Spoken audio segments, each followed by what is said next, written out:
boleh nanti Mas Ripto ilmunya sebanyak-banyaknya diberikan pada para mahasiswa kita supaya mahasiswa kita ya bersodowannya dong dan mahasiswa kita mempunyai satu satu pemikiran luas, tidak sekedar akuntansi yang selama ini diajarkan saja. Nah, untuk itu sekali lagi saya terima kasih dan saya besar di kuliah tamu ini. Sekali lagi saya terima kasih dan sebelum saya akhiri, secara tadi oleh Mbak Gita selaku panitia, saya sekaligus Mas Rifto ini sudah membuka, maka kuliah tamu Oil and Gas Accounting Practice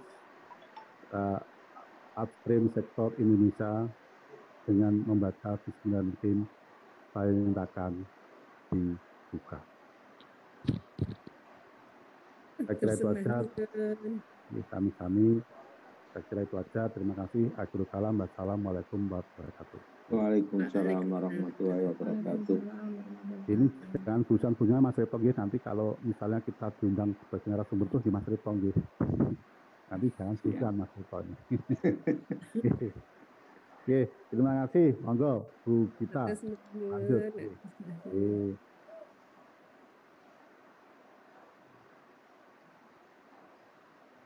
Terima kasih Pak Dekan atas sambutannya. Jadi teman-teman tahu ya gitu. Punya kelebihan tersendiri masuk di akuntansi UPN karena bisa menempuh akuntansi pertambangan umum. Dosennya juga keren-keren, ditambah ada kuliah tamu gitu ya. Sebelum kegiatan ini akan dipandu oleh Pak Toyo, saya bantu mengingatkan bahwa teman-teman diharapkan tidak menyalakan audio gitu ya ketika ada kegiatan atau pemaparan dari Pak Suripto, jadi agar kegiatan tetap berjalan secara langsung dan lancar gitu ya. Teman-teman diharapkan ketika menyimak juga diperbolehkan untuk menyalakan videonya dengan virtual background yang sudah saya dan atau tim lain dikirimkan melalui chat. Nanti akan kami bantu up lagi di dalam chat untuk teman-teman menggunakan virtual background tersebut gitu nggih. Nanti ada sesi tanya jawab akan dipandu oleh Pak Toyo. Silakan teman-teman aktif bertanya kapan lagi nih bisa mendatangkan lagi praktisi dari akuntansi pertambangan umum yang udah ditunggu-tunggu, nggak bisa lagi nih kalau ditunda-tunda pertanyaannya, jadi nanti silakan bertanya. Gitu nggak? Kalau begitu saya akan pindah kegiatannya dipandu oleh Pak Toyo. Sebelumnya karena saya lihat di materi dari Pak Ripto itu di bawahnya ada pantun gitu. Jadi ternyata suka pantun, Pak. Sama kayak saya kalau sih sukanya bikin pantun gitu kan. Sudah lama ingin berwisata, inginnya pergi ke Tokyo. Kegiatan selanjutnya saya serahkan kepada moderator kita. Selamat datang, saya sampaikan kepada Pak Sutoyo. Monggo Bapak. Oke, matur nuwun Mbak Gita. Waduh ini terima kasih sekali Mbak Gita ini yang telah membantu untuk jalannya acara ini. Tanpa bantuan Mbak Gita terus terang saja nggak bisa apa-apa. Apalagi tadi pagi kebetulan HP saya nggak bisa dicas. Waduh gimana ini? Jadi agak pusing. Tapi alhamdulillah ini tampaknya ada tanda-tanda untuk berjalan dengan lancar. Terima kasih Bu Heri, Mbak Aning, Pak Dekan, kemudian Mbak Gita terutama ya, Bu Cahyo yang mewakili Bu Kaju, dan khusus untuk Pak Ripto, terima kasih sekali Pak Ripto. Ini impian saya untuk bisa ketemu beliau sebagai narasumber, dan kelihatannya ini dulu pernah tak share ke Pak Darmoyo, kelihatannya Pak Darmoyo juga mengikuti ini, semoga beliau mengikuti ini supaya nanti juga untuk sharing session dengan beliau sebagai praktisi dari minyak, dan kebetulan beliau itu adalah alumni dari ekonomi UGM. Nah ini dia punya minyak, punya ekonomi sehingga nyambung dengan kita. Untuk hemat waktu saya rasa langsung Mas Ripto, saya panggil Mas karena beliau sebagai alumni, untuk bisa menyampaikan materinya sehingga nanti ada waktu untuk sharing session.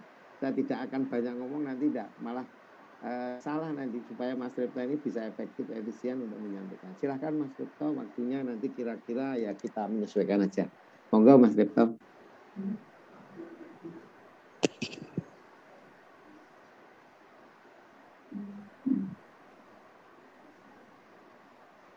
Mohon maaf Mas Ripto masih di mute. Mas Ripto masih di mute Mbak kita.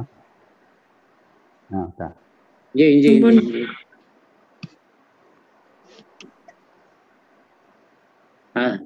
Sampun ya. Ampun, Mas Rito jelas tok nggih. Sip. Saya ulang lagi. Selamat pagi, selamat berjumpa walaupun melalui online, tapi mudah-mudahan tidak mengurangi manfaat dari kuliah pagi hari ini. Kuliah pagi hari ini sesuai dalam intisari saya yang sudah saya bagikan itu, ini adalah sharing pengetahuan sama sharing pengalaman saya di praktek akuntansi migas, khususnya sektor hulu ya. Karena di dalam perminyakan itu ada sektor hulu sama sektor hilir. Kalau keduanya digabung itu integrated oil company gitu. Nah, menurut saya kuliah ini adalah kuliah yang istimewa yang harus dimanfaatkan sebesar-besarnya untuk membangun intellectual property para mahasiswa, karena ini adalah kuliah langka gitu ya. Jadi praktek di dalam PSC itu khusus. Memang ada praktek yang umum seperti ada successful effort sama ada full costing, itu adalah dari sisi lain daripada ini, tapi ini berbeda ini. Mungkin pendekatannya ke successful ya, karena semua dihitung setelah sukses. Nah, namun secara detail nanti akan saya terangkan bagaimana akuntansi di PSC atau Technical Assistant Contract. Jadi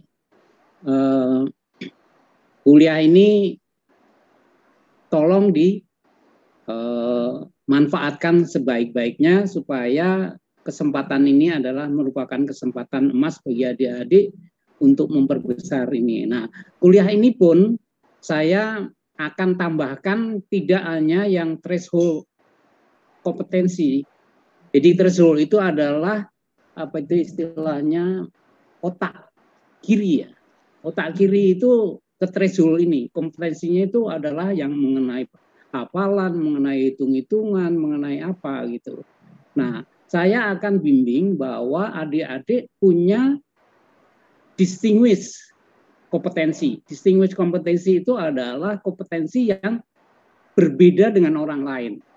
Jadi Anda harus tampil beda, harus tampil lebih gitu. Jadi super. Itu saya masukkan di sini. Bagaimana mencapainya?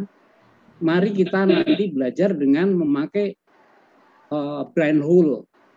Jadi whole brain atau brain hole atau kalau bahasa Inggris saya agak kadang-kadang belepotan, tapi yaitu whole brain itu adalah otak secara keseluruhan. Jadi secara kiri kanan, secara bawah sadar, di bawah sadar itu secara ini kita akan bekerja dengan itu. Nah, untuk supaya dikenal maka disayang, saya kenalkan diri. Nama saya DRS Epik Surupto MM. DRS-nya itu adalah hadiah dari PTPN, bukan UPN ya. PTPN dulu itu UPN itu namanya Perguruan Tinggi PT Perguruan Tinggi Pembangunan Nasional Veteran. Jadi bukan UPN waktu itu. Saya waktu itu seperti akabri. Pakaiannya itu pakai topi, pakai seragam coklat-coklat seperti akabri. Persis itu. Orang bilang ini apa akabri ketandan gitu. Ini cerita masa lalu. Nah, kalau kampusnya mungkin sudah nggak jelas ya sekarang. Di belakang hotel sekarang, di belakang hotel apa itu? Di Purosani situ. Nah, itu. Nah, saya dapat gelar MM itu ikut di Gajah Mada. Gitu. Nah, di situ bahwa saya itu belajar di Pertamina itu sangat diawali dalam satu keyakinan diri. Pada waktu saya masuk ke Pertamina itu dari lulusan mana saja ada perguruan tinggi Universitas Indonesia, Pajajaran, yang di Malang itu Brawijaya, ya kan, Ponorogo, terus dari Sumatera itu Universitas Negeri itu bersaing dengan saya. Tetapi saya tidak minder, saya tidak apa istilahnya, tidak kecil hati, saya berjuang dan karier saya merasa bahwa saya yang dari zero to hero gitu bagi pribadi saya gitu, karena saya datang ke Jakarta aja masih ngontrak, masih naik motor gitu kan. Tapi ya belakangan saya merasa bahwa saya sukses di dalam kehidupan ini karena saya menggunakan itu tadi, bahwa strategi saya adalah saya harus menguasai threshold kompetensi saya, yaitu kompetensi yang bisa untuk mengerjakan pekerjaan yang rutin, pekerjaan yang satu sistem itu cukup dengan threshold kompetensi, itu semua beres, semua lancar. Nah, untuk menjadi pembeda, saya harus tampil beda dengan orang lain.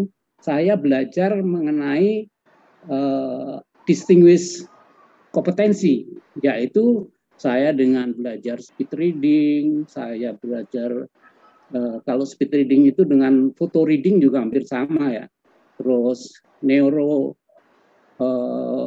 training program, terus selalu belajar bahasa Inggris, itu yang menjadikan saya punya pembeda dengan yang lain. Itu saya rasakan memang sangat menunjang dari karier saya. Yang ini memang lebih banyak dari sisi otak kanan ya, yang imajinasi, yang mengutamakan imajinasi sama mengutamakan emosi. Jadi kita itu kalau kerja harus beremosi dengan baik. Nah, next ininya.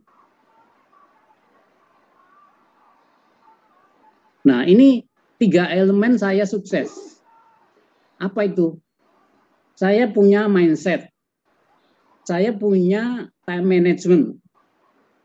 Saya punya orientasi pada hasil. Ini 3, ini yang saya pegang, saya menjadi sukses. Mindset, yaitu tadi bahwa seorang yang sukses, ya kan, itu untuk menjadi star performer atau menjadi super di dalam pekerjaan, kita harus mempunyai distinguish kompetensi, yaitu seperti saya jelaskan tadi, bahwa mindset di situ itu adalah saya harus tampil beda gitu, bukan tampil beda sembarang beda gitu, tapi bedanya itu rata orang banyak gitu. Saya harus menonjol gitu, menjadi star, menjadi bintang. Bintang itu walaupun kecil kelihatan bersinar gitu kan, walaupun jauh, walaupun kecil, tapi karena bintang itu bersinar, saya punya cita-cita dengan distinguish kompetensi itu saya harus tampil beda. Nah, tampil beda itu saya punya kebiasaan membangun diri itu dengan smile, positive thinking, dengan continuous improvement. Nah, ini kalau di HP lebih gampang, itu smile tinggal bulat, orang senyum, positif ya, apa itu plus gitu ya. Terus continuous improvement itu kayak tangga gitu yang naik, itu lebih mudah untuk kita ingat bahwa kita hidup itu harus smile, positive thinking, dan continuous improvement. Jadi kita harus selalu berkembang. Terus kita harus punya emotional intelligence. Apa itu emotional intelligence? Yaitu bahwa saya sadar diri, self awareness. Saya bisa mengatur diri, self-regulation. Saya punya motivasi yang tinggi, motivation. Saya harus bisa berempati. Berempati itu mengerti perasaan orang lain, mengerti pikiran orang lain, itu bisa berempati. Social skill, karena kita biasanya kerja tidak sendirian, kita kerja dalam satu tim, kita kerja dalam satu perusahaan. Jadi bagaimana kita berhubungan dengan orang lain itu adalah salah satu keahlian juga yang harus kita pertimbangkan untuk menjadi super, menjadi star performance atau excellent job gitu ya. Gitu. Nah, time schedule itu karena proses itu makan waktu. tidak seperti membalik tangan hari ini saya sukses, terus menjadi sukses begitu, nggak begitu gitu loh. Nah, kalau sukses di sini adalah proses. Proses itu adalah butuh waktu. Nah, butuh waktu yang baik itu saya harus men-schedule hidup saya.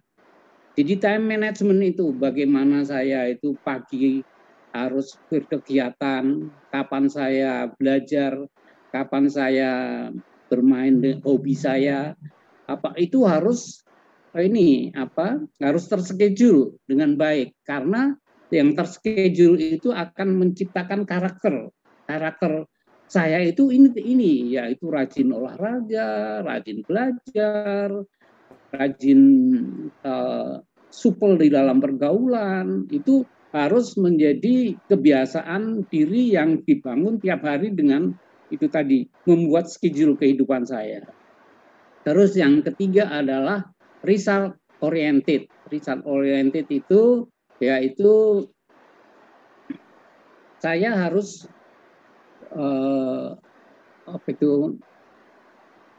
harus rajin menangkap peluang-peluang yang mungkin bisa saya raih. Tentu saja kita harus pakai strategi. Strateginya yaitu selalu melihat itu tadi, self awareness, itu melihat potensi diri, lalu opportunity yang ada di luar itu harus kita pertimbangkan, bisa kita raih atau enggak. Kalau itu bisa kita raih dan itu cukup menantang, juga menghasilkan karena kita result oriented, ya kita tempuh itu. Jadi dengan adanya result oriented itu kita tidak mudah putus asa. Kalau ada kegagalan itu harus kita pandang bukan akhir daripada perjuangan, bukan akhir daripada result, tetapi kegagalan adalah salah satu jalan, atau salah satu rute untuk sukses. Itu ada kegagalan, karena dari kegagalan itu kita bisa menimba apa yang salah, terus bagaimana yang benar. Itulah dari konsep result oriented. Jadi kita tidak pernah mengenal kegagalan itu adalah akhir daripada perjuangan, tapi kegagalan itu adalah suatu alat koreksi atau sarana koreksi untuk kita berbuat lebih baik mencapai tujuan untuk sukses. Next.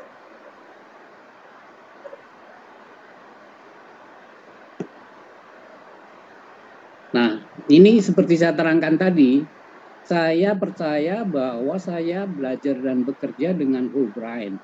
Itu adalah prinsip di dalam saya bekerja sama belajar. Apa itu sih whole brain? Whole brain yaitu memanfaatkan otak kanan, otak kiri. Dan saya percaya juga bahwa otak manusia itu pada umumnya jumlah selnya itu sama. Jadi kita semua manusia itu sebetulnya otaknya sama. Baik itu orang sukses, baik itu orang tidak. Hanya cara menggunakannya aja. Kita tidak gunakan atau kita gunakan. Dan ciri otak kalau tidak kita gunakan itu menjadi powerless, atau fungsinya atau kekuatannya berkurang. Tapi kalau kita gunakan, kita empower, itu kita menjadi super, karena sebetulnya otak itu adalah ajaib. Kalau Anda latih, itu bakal ajaib. Percaya nggak? Kalau Anda sudah belajar speed reading, photo reading, Anda bisa membaca satu buku yang tebal gitu, itu hanya dalam 1 hari. Atau kalau sudah yang pintar malah dalam hitungan jam. Karena speed reading itu atau scan reading itu Anda seperti memoto aja.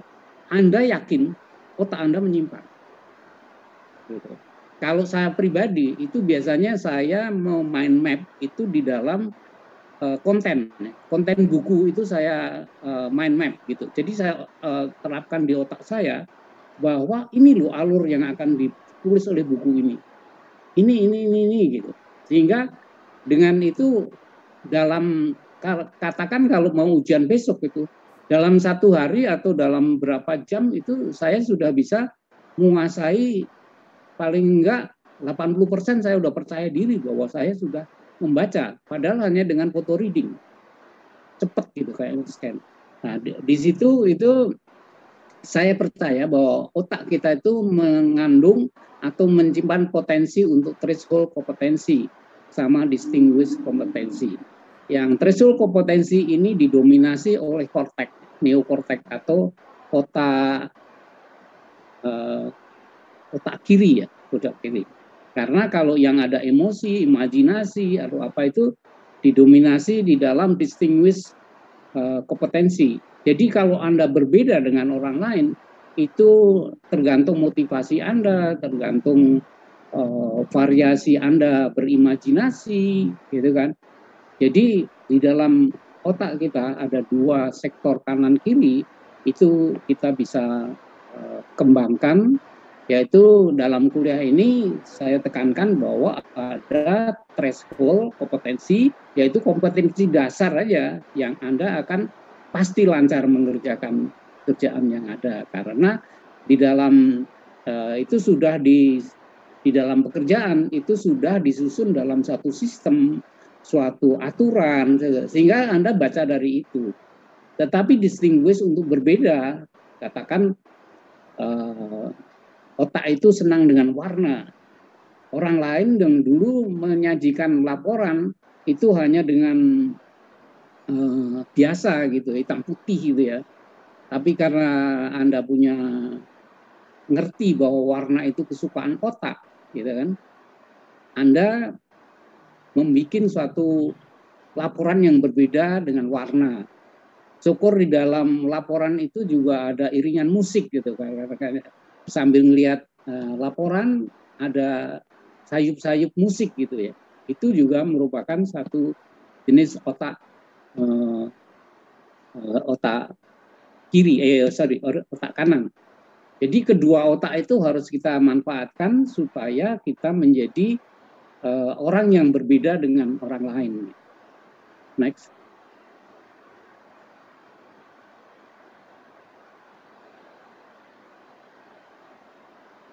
Nah, di sini distinguished kompetensi itu didominasi dengan having achievement drive, yaitu kekuatan untuk mencapai suatu tujuan. Jadi achievement untuk meraih satu keberhasilan itu punya ini. Lalu kita punya strong commitment. Kalau saya sudah punya cita-cita, saya sudah punya kemauan, saya komit, saya harus sukses, saya harus bisa. Itu adalah suatu komitmen. Inisiatif sama optimisme. Di dalam kegiatan saya bekerja, saya selalu didasarin oleh suatu inisiatif. Ini inisiatif untuk yang terbaik. Dan saya optimis, saya bisa melakukan hal ini. Karena saya bisa, saya sadar diri bahwa saya punya kemauan dan saya punya otak yang istimewa, saya akan bisa meraih itu. Ini secara optimis begitu saya bekerja. Next.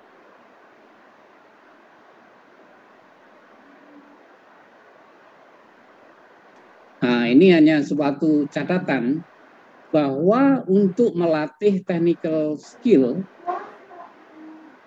atau threshold kompetensi itu lebih mudah dibanding dengan kalau kita melatih distinguished kompetensi.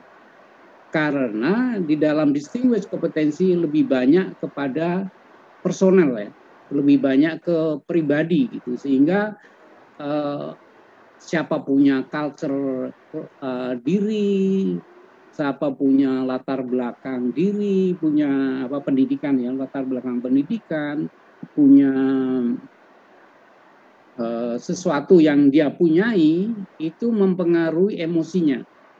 Nah, ini agak sulit gitu untuk dididik, tapi tidak ada kemungkinan kalau kita kasih clue atau kita kasih umpan-umpan gitu ya, itu akan muncul secara bawah sadar atau secara sadar gitu ya, bahwa itu ya itu tadi dibiasakan dengan kalau supaya otak kanan kita itu aktif, kita belajar dengan musik, kita belajar dengan warna, kita belajar dengan yang disukai otak kanan itu dirangsang gitu, supaya kita akan menjadi seorang yang kreatif.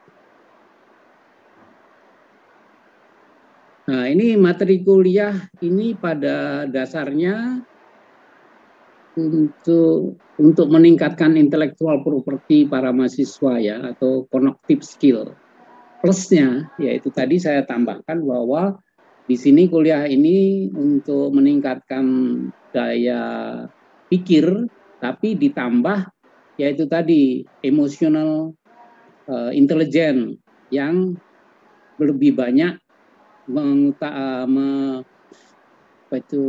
mengemukakan imajinasi, lalu mengemukakan bentuk-bentuk, warna gitu ya, sehingga hidup ini akan lebih indah dan lebih menarik dengan kita menggabungkan antara threshold kompetensi sama distinguished kompetensi, karena kita menggunakan whole brain, yaitu whole brain kiri kanan itu, dan ditambah kita ternyata punya bawah sadar sama sadar ya, itu setiap manusia punya begitu gitu. Sehingga dengan kita sering berlatih, kita sering itu setiap hari seperti saya tadi schedulekan, itu akan menjadi kita menjadi luar biasa, dan kita menjadi punya karakter diri yang selalu improve ya, selalu continuous improvement gitu. Ya, oke. Sekarang percaya atau tidak, kerjakan sekarang dan untuk selanjutnya. Next. Nah, ini sebentar, ini tulisannya kecil-kecil, saya harus agak mendekat. Optimalisasi brain power itu menuntut daya pikir yang berbeda dan inovatif, menuju kualitas berpikir, kehidupan, kesehatan yang benar-benar sangat baik. Komitmen adalah milik Anda sendiri dan harus dikerjakan secara tanggung jawab sendiri. Jadi komitmen itu ada di diri Anda sendiri ya. Semua teori berdasar suatu survei dan asumsi. Tetapi pilihan praktek tergantung Anda sendiri. Jadi Anda yang berhak memilih. Apapun yang ada di dalam teori, ada yang dikatakan orang, itu adalah itulah informasinya. Tapi untuk menentukan nasib Anda, pilihlah, praktekkan, tergantung Anda sendiri. Bagaimana mempercepat penyerapan informasi pada otak kanan dan otak kiri, serta alam bawah sadar, dan bawah sadar itu harus dioptimalisasi secara baik agar percepatan penyerapan informasi dari whole brain itu menjadi efektif. Otak kita akan powerless bila kita tidak empowering. Kita memiliki kemampuan mutlak dan memilih untuk merubah pikiran dan emosi yang tidak berguna. Jadi di dalam informasi ini banyak sampah sekarang ini. Anda harus memilih sendiri dan secara emosi.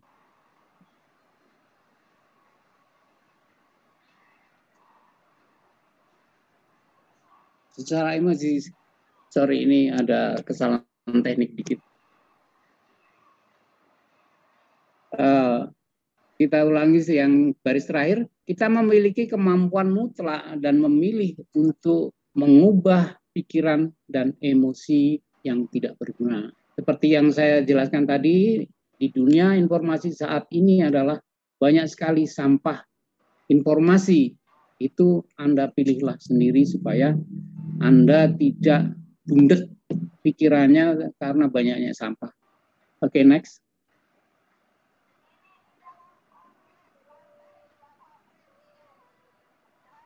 Nah, ini kata bijak yang saya tadi sudah sebutkan sebelumnya, atau pelengkap if you would like to changing your result, changing your thinking first. Jadi kalau Anda pikirannya itu sama, ya hasilnya sama. Tetapi kalau Anda ingin merubah hasil, yang Anda rubah itu harus pikiran Anda sendiri sebelumnya, supaya hasilnya berubah, supaya tidak seperti kemarin-kemarin. Next.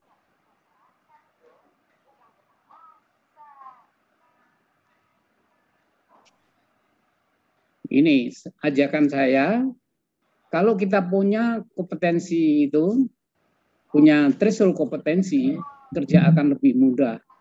Karena kerja di bidang akuntansi adalah hal tentang mengelola informasi agar berguna bagi internal dan eksternal usaha atau organisasi kita.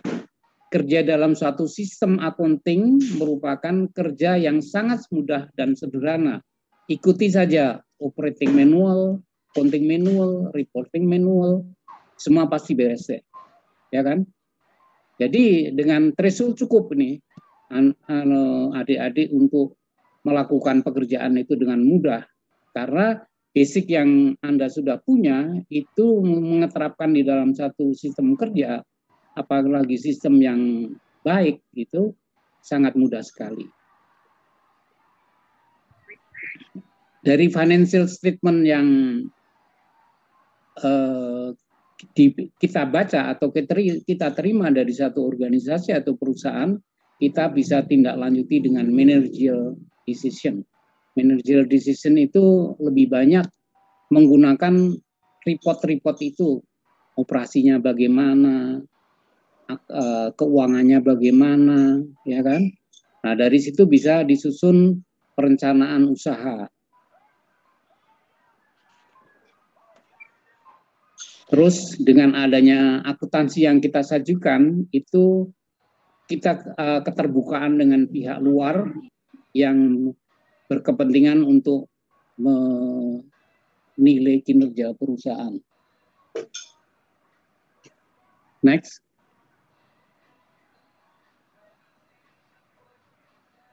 Nah, ini dia judul kuliah hari ini. Adalah Petroleum Accounting Principle and Procedure sektor hulu di Indonesia. Semua minyak, oil and gas yang terkandung di dalam perut bumi di Indonesia, territory of Indonesia, adalah milik negara. Dikontrol oleh negara juga. Gitu. Jadi ini perlu dicatat ya. Ini berbeda dengan di Amerika. Di Amerika itu resources yang ada di perut bumi itu bisa milik pribadi, milik perorangan. Tapi di Indonesia, oil and gas yang ada di perut buminya Indonesia itu adalah milik negara.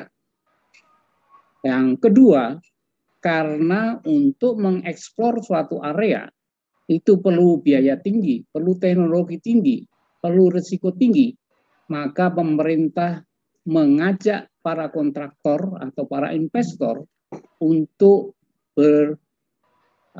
untuk membantu mengangkat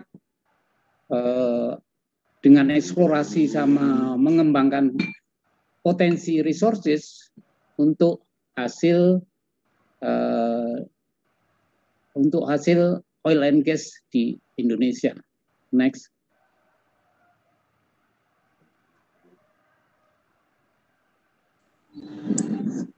Nah, di dalam petroleum akuntansi atau sektor hulu ini, karena kita kebanyakan adalah kita bermain kontrak.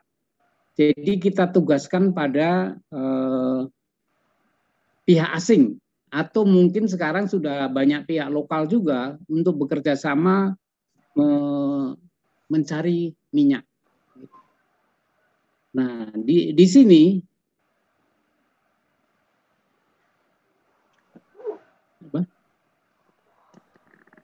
sebentar, ada kesalahan teknik dikit.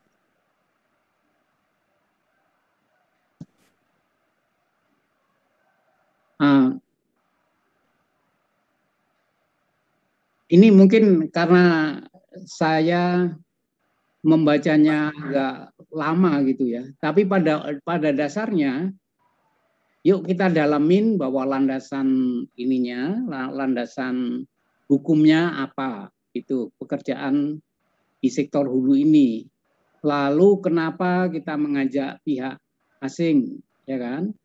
Terus nah itu tadi pihak asing kenapa kita ajak atau investor kita ajak karena di dalam pencarian migas itu memerlukan high tech, high capital sama high risk, sehingga pemerintah untuk mengekspor sendiri itu tidak cukup untuk mau menanggung risiko, tidak cukup untuk namun juga ada juga yang risiko diambil, yang risikonya agak rendah, yaitu yang ada di onshore ya, yang ada di darat, yang dilakukan oleh Pertamina sendiri yang namanya on operation. On operation juga ada di sini. Jadi goal kuliah ini membangun untuk upgrading intellectual property para adik-adik mahasiswa Universitas Perminyakan atau Pertambangan ya. Nah, sekarang gini, perminyakan sama pertambangan itu agak beda ya. Tapi saya udah terlanjur nulis perminyakan, tapi yang saya dengar adalah Universitas Pertambangan Umum ya, pertambangan umum. Karena pertambangan umum itu bisa batu bara, bisa emas, bisa tambang-tambang yang lain. Salah satunya minyak itu adalah perminyakan. Nah, karena saya pengalamannya di perminyakan, ya saya nulisnya jadi mengenai akuntansi perminyakan gitu. Padahal yang adik-adik ini kuliah kan pertambangan, itu lebih wawasannya lebih umum gitu. Dan mungkin itu lebih bagus karena kalau perminyakan aja, kalau minyaknya habis, adik-adik mau gimana gitu. Tapi kalau pertambangan umum itu kan bisa ke batu bara, bisa ke emas, bisa ke mungkin tambang-tambang yang lain gitu ya. Itu, next.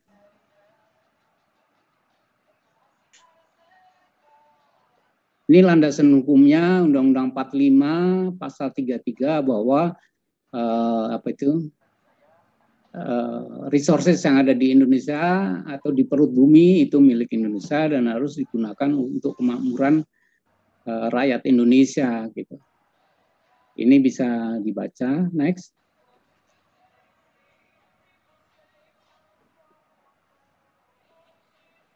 Nah, ini mengenai Undang-Undang 44 nomor 60 itu adalah kerjasama mengenai aturan kita kerjasama dengan pihak kontraktor. Itu diatur di Undang-Undang nomor 44 tahun 1960. Bisa dibaca, next.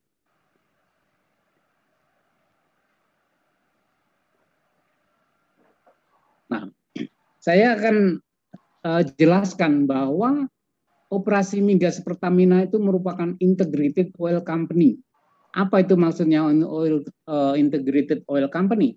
Integrated oil company itu adalah suatu usaha perminyakan yang diawali dari upstream atau hulu, exploration and production, downstream yaitu hilir, pengolahan, mengolah hasil minyak itu menjadi produk-produk lanjutan seperti kerosin, seperti premium, seperti bensin, solar, aftur, segala itu adalah produk dari hilir.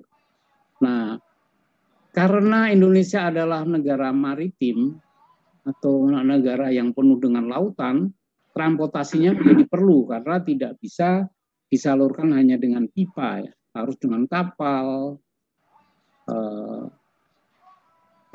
Jadi ada transportasinya bisa perkapalan, bisa pelita air service, pelita itu udara ya, transportasi udara. Kenapa pakai transportasi udara? Karena biasanya di remote area ya, minyak itu ya, tambang minyak itu ada di remote area sehingga perlu karyawannya itu mungkin pakai chopper, mungkin pakai DAS7 atau mungkin pakai pelita pelita yang dulu itu Fokker Fokker berapa gitu saya lupa, itu yang mengangkut sekira 90 orangan itu karena seperti Total Indonesia itu dulu banyak yang karyawannya itu berdomisili di Jogja. Jadi ada pelita charter itu Jakarta Jogja, Jogja Balikpapan, Balikpapan Jogja, Jakarta. Itu karena di situ itu termasuk dipunyai oleh Pertamina. Petrokimia itu cracking dari sisa-sisa dari crude oil, sisa-sisa minyak itu dijadikan produk-produk yang lain seperti lilin, seperti macam-macam lah gitu. Itu di petrokimia. Terus pipeline itu tentu saja pipa yang dari remote area ke apa itu harbor port atau kepada pelabuhan pengiriman itu bisa melalui pipa atau dari remote area itu langsung ke kilang itu juga bisa. Marketing ini adalah khusus untuk produk-produk pengolahan. Terus kita melakukan juga joint interest. Inilah integrated oil company. Jadi kita bekerja kita berusaha dari hulu, hilir sampai penunjangnya. Itu adalah integrated oil company dan Pertamina ini salah satu integrated oil company yang terbesar juga di dunia karena cakupan kita dari Sabang sampai Merauke itu adalah disuplai oleh Pertamina. Next.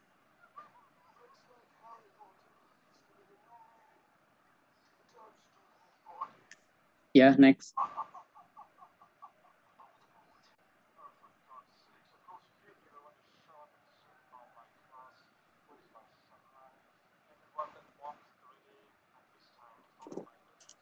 Jadi akuntansi perminyakan itu atau akuntansi manajemen itu perlu di setiap kegiatan, baik di upstream, downstream, transportasi,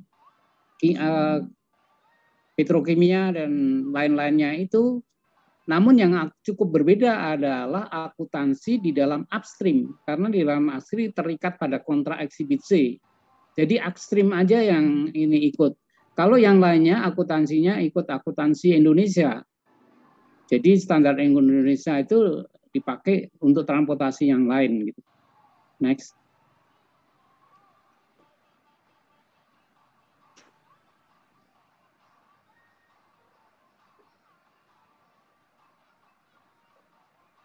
Nah, ini upstream kegiatannya itu mudah sekali diikutin karena di dalam producing sharing contract atau technical assistance contract itu ada scope dan definisi daripada kontrak itu apa. Term of kontraknya tertulis di situ dengan jelas. Exclusive areanya, jadi area operasinya itu ditentukan dengan jelas. Lalu operasinya itu ditentukan dengan work program and expenditure.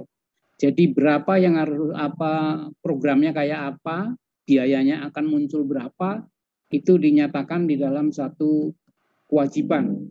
Right on obligation dari kedua partai itu di dalam kontrak jelas. Lalu recovery untuk operating cost-nya atau kontraktor share-nya itu juga jelas di dalam BSC. Lalu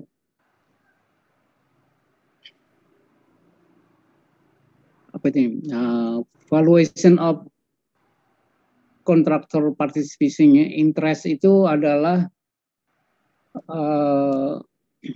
penilaian bahwa kita perlu join atau tidak gitu. Jadi di setiap saat ada dinyatakan oh ini ketemu minyak dan ini komersial, itu ditawarkan kepada Pertamina bahwa mau ikut enggak gitu. Jadi kita punya hak participation interest, yaitu ikut diambil di dalam suatu kegiatan perminyakan yang menjanjikan gitu.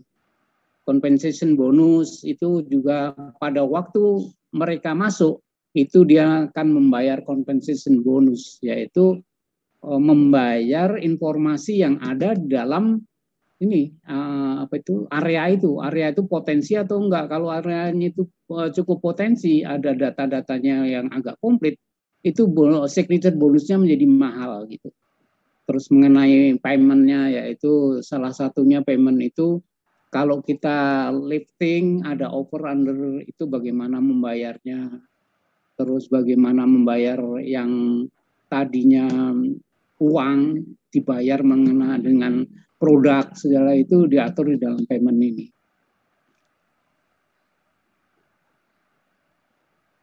Terus kepemilikan ya, kepemilikan dari barang-barang itu karena mereka adalah kontraktor. Jadi apa yang dibeli itu siapa bang miliknya gitu.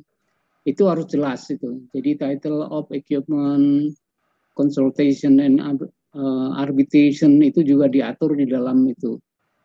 Terus book and account-nya dan auditnya bagaimana itu diatur di dalam kontrak itu. Next.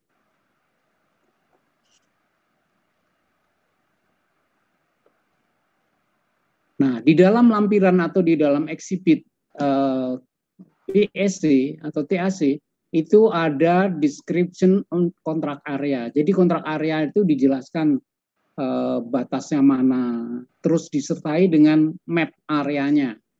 Itu sangat penting karena kalau melebihi dari situ itu adalah bisa didiskualifikasi. Karena apa?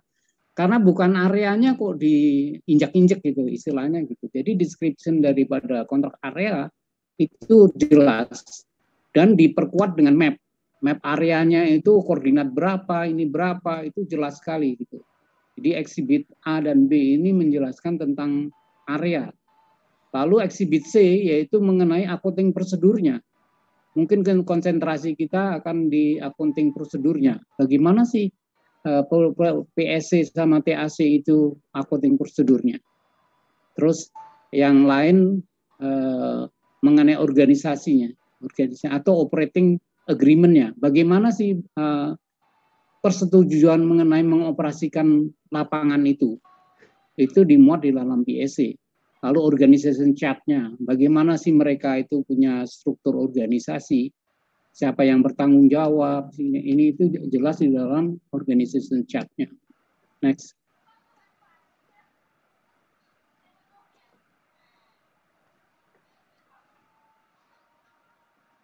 Ya, sekarang kita samakan persepsi nih, biar kita udah gedubus agak lama dikit nanti persepsi kita agak berbeda gitu ya.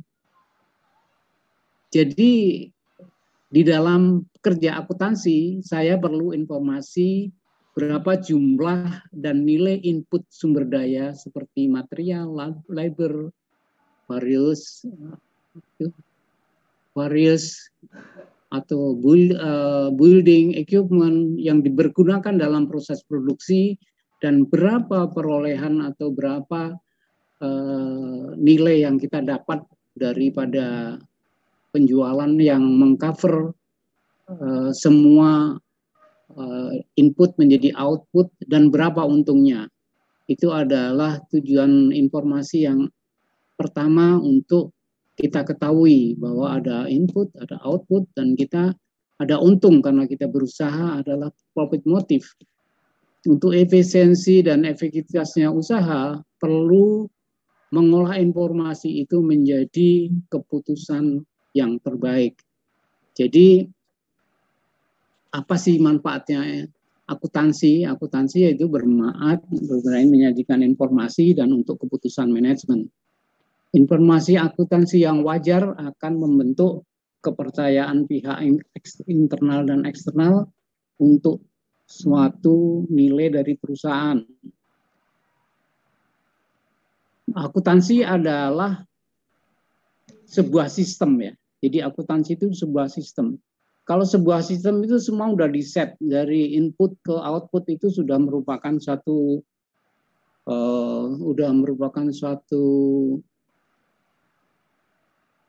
ban berjalan tuh ya, mengalir gitu. Jadi kerja di dalam suatu sistem itu akan mengenakan kita karena kita bekerja di dalam satu ban berjalan gitu.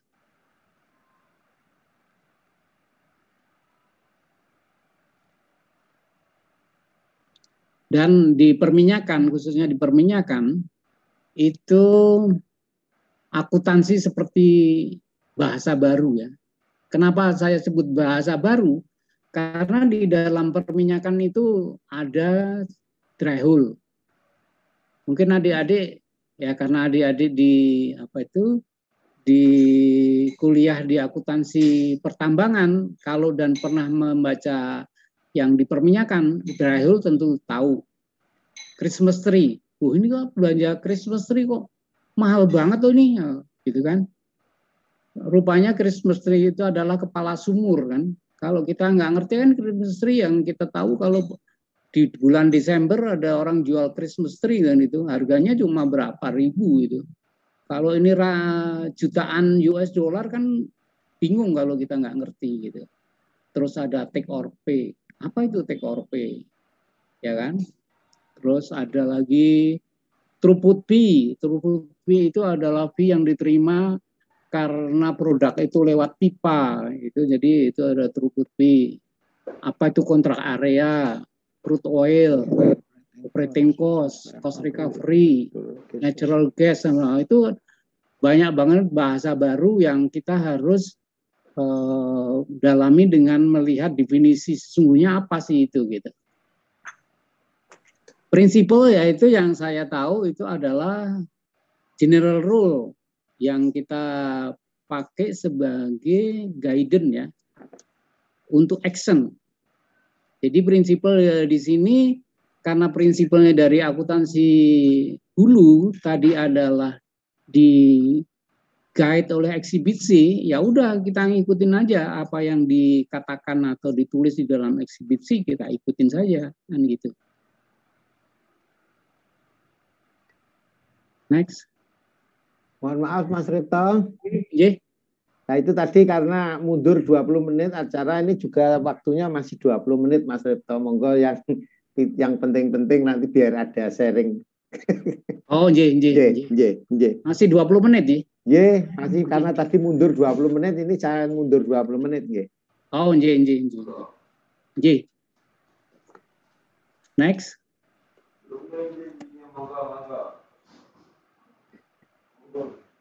Ya, ini hanya satu informasi aja bahwa perlu waktu cukup lama untuk mendalamin perminyakan. Nah, kita sekarang sangat-sangat bersyukur karena adanya internet atau electronic data interchange, atau kita itu bisa berhubungan dari area satu ke area yang lain. Waktu komputer masih belum secanggih sekarang, ini cukup memakan waktu karena waktu itu ngirim file itu bisa satu gulung gitu ya, satu gulung tape gitu ya, satu gulung tape itu untuk dikirim ke kantor pusat untuk diolah kembali gitu. Kalau sekarang dengan teknologi kayak ini menjadi mudah sekali kita ngirim data itu. Jadi dengan adanya teknologi informasi saat ini, di mana saya kapan saja selama ada jaringan internet, kita bisa mengerjakan pekerjaan kantor. Sekarang para investor akan dengan mudah untuk melihat perusahaan kita, apalagi yang sudah go public ya, untuk diakses datanya untuk keperluan bisnisnya. Para investor bisa ikut share stock dengan biaya murah gitu. Karena sekarang kalau go public itu udah langsung kita hubungin broker, mau evaluasi datanya ada di sana dan kita mau join atau tidak itu sudah sangat informatif sekarang ya. Kita harus akui bahwa internet suatu revolusi percepatan, memperpendek jarak, flexibility, mudahnya keluar masuk pasar, dan banyaknya informasi untuk keputusan bisnis. Jadi kita di era sekarang itu harus bersyukur ya, kita punya kemajuan teknologi yang semua serba mudah, dunia ada di genggaman Anda gitu kan. Jadi kita sangat bersyukur juga di dunia perminyakan dengan adanya elektronik data interchange ini memudahkan sekali proses-proses di dalam pengumpulan data, mengolah data, dan membuat suatu laporan. Next.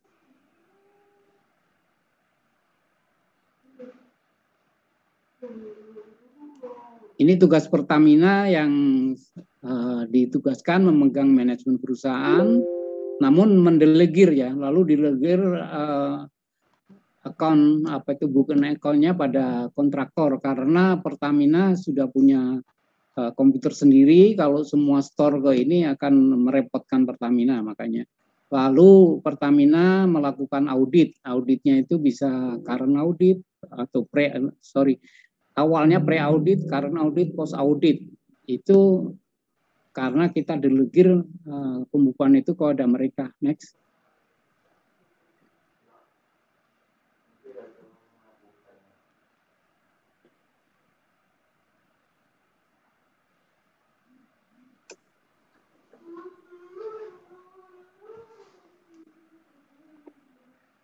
Ini hanya satu keterangan bahwa panjangnya waktu dan biaya yang modal kita perlu partner. Next.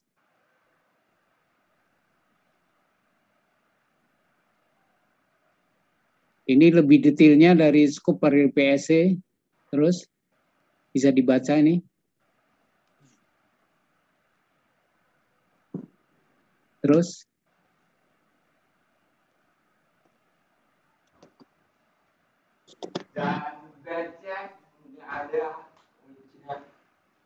Ini mungkin karena kita sama-sama orang keuangan dan orang akuntansi bisa dibaca dengan cepat nih. Next. Ini jelasnya ya, bahwa di dalam aktivitas migas sektor hulu, itu kegiatannya eksplorasi and development. Eksplorasi development itu pengeboran dan pengembangannya. Jadi dieksplor dulu, kalau dry hole ditinggalkan, kalau sukses dikembangkan.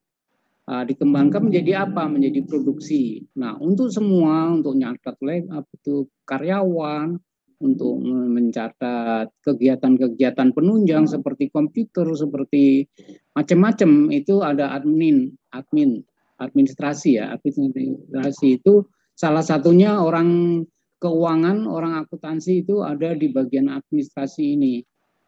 Terus adanya revenue ya. Revenue atau production leave ya. Production leave. Production leave itu karena kita production sharing ya, adalah yang dibagi produk. Jadi masing-masing yang dibagi itu produk, crude oil gitu, atau gas, natural gas gitu ya.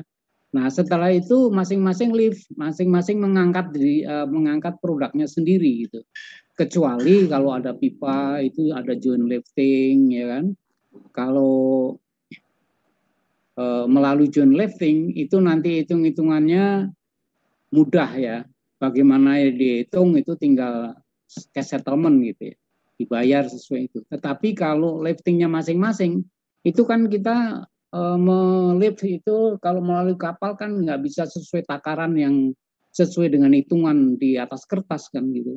Ya jadi ini ya satu ponton atau satu barge atau satu tangki tanker ya, atau tanker itu diisi semua penuh gitu.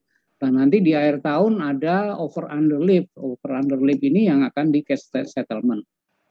Kalau melalui pipa, sudah saya jelaskan tadi ya, bahwa ada itu namanya joint lifting, biasanya oleh Pertamina karena masuk ke kilang. Next. Ini organisasi di upstream, yaitu bahwa ada Presiden General Manager, terus ada Vice President Eksplorasi, Production, Administration. Next.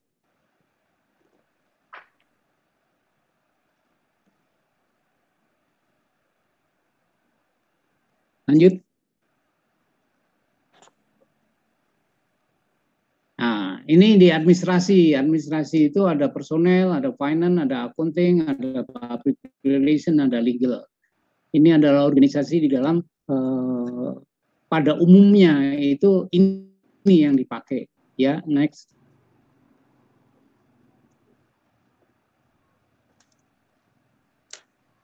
Nah, di accounting, di controller accounting itu ada inventory sama reporting. Ada account payable, ada field clerical system, ada tax regulatory compliance, general accounting, property accounting, revenue accounting, Terus ada joint interest.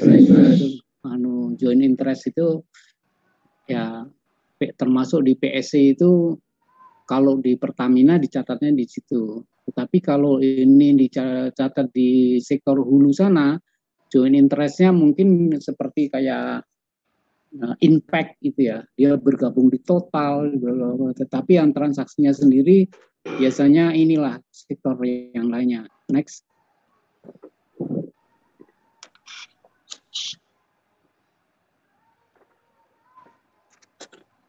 Ini lebih detailnya dari production division, itu budget bisa dibaca dengan cepat ini. Mengenai revenue, policy, ya next.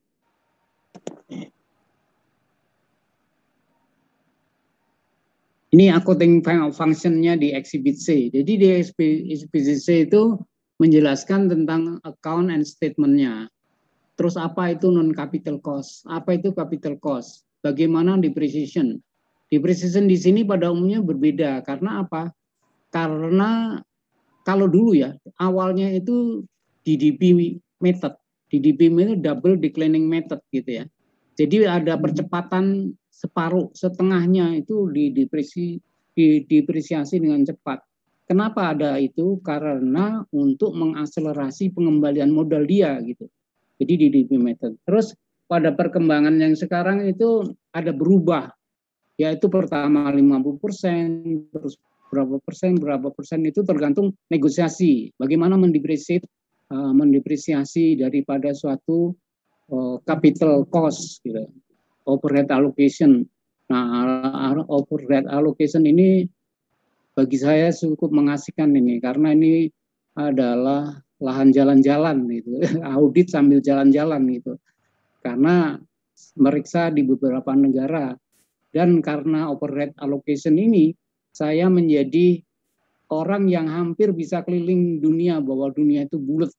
Saya sudah terbang sampai ke ujung Amerika, saya sudah terbang sampai ke London ya. Nah, London ke New York itu kalau disambung kan saya udah keliling dunia, itu benar-benar keliling dunia itu. Ini akibat ada overhead allocation yang kadang-kadang saya audit ke home office-nya gitu. Ini sangat punya pengalaman bagus banget bagi saya untuk itu. Terus interest recovery, yaitu perhitungan adanya suatu interest karena mereka mengeluarkan modal yang tinggi gitu ya, dengan waktu yang lama, sehingga ada suatu insentif merupakan interest recovery. Cash cost ini dibedakan karena ada produk tersendiri. Inventory accounting, asuransi. Nah, inventory accounting ini sangat perlu ya, karena di dalam aturan PSC itu yang consumable atau yang non capital itu datang di Indonesia langsung expect. Kalau yang capital baru dicatat di dalam harmoni 3. Terus ada insurance dan klaim ini karena jumlahnya gede-gede dan bisa ditangani secara bulk atau secara menyeluruh atau per individu, itu insurance ini merupakan hal yang krusial juga perlakuan akuntansinya. Next.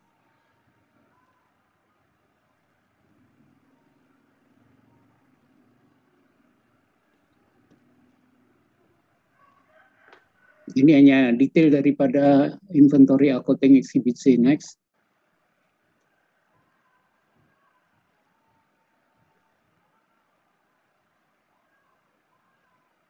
Bukan account seperti tadi, sebetulnya harusnya di Pertamina atau government, tapi didelegate kepada kontraktor, sehingga kontraktor harus siap di audit itu isi dari bukan account and audit.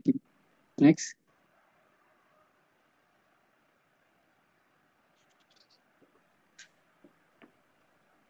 Next, ini bisa dibaca.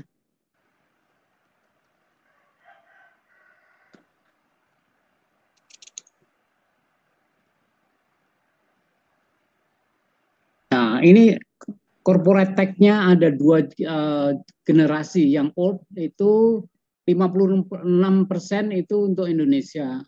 Yang baru itu 48% bagi Indonesia. Kalau yang dulu profit production share itu 34,0909, Pertamina 65. Sekarang 28. Ini Anuteknya yang 56% sama 48%. Nah, dari perhitungan profit production sharing itu nanti kontraktor kena pajak atau corporate tax. Jadi jatuhnya 15%. Setelah dikurangi pajak 56 sama 48 yang new, hasil pembagiannya kontraktor 15%, 18%. Makanya kalau kita pernah dengar secara samar-samar, pembagian itu adalah 15%, 85%. Kalau 15% itu sudah net tax ya, bersih dari pajak. Kalau 85 itu plus pajak. Next.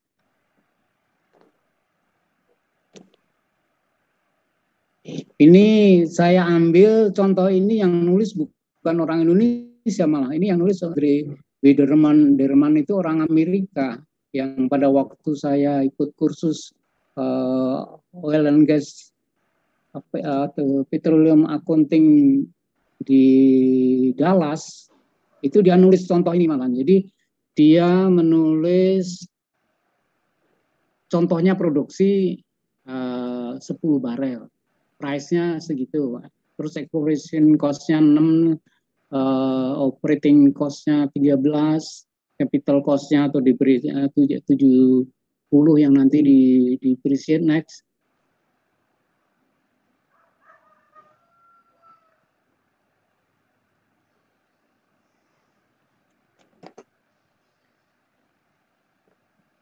Nah, itu depreciation 2/7 kali 70 itu adalah DDB method, itu double declining balance method.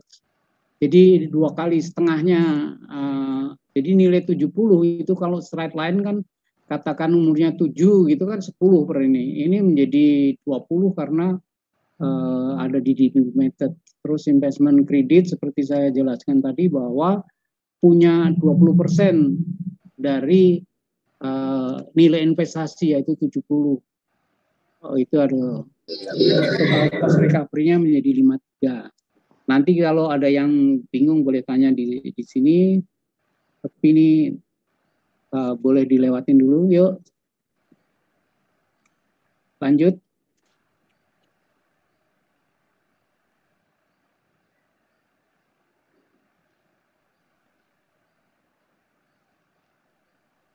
Monggo, aja.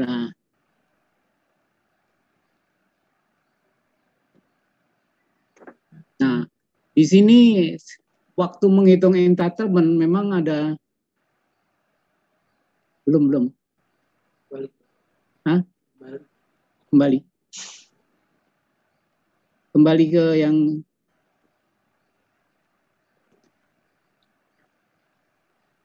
ini saya hanya ingin menjelaskan ada Pestran Petroleum. Pestran Petroleum production atau Pestran production itu 20% dari revenue, dari hasil.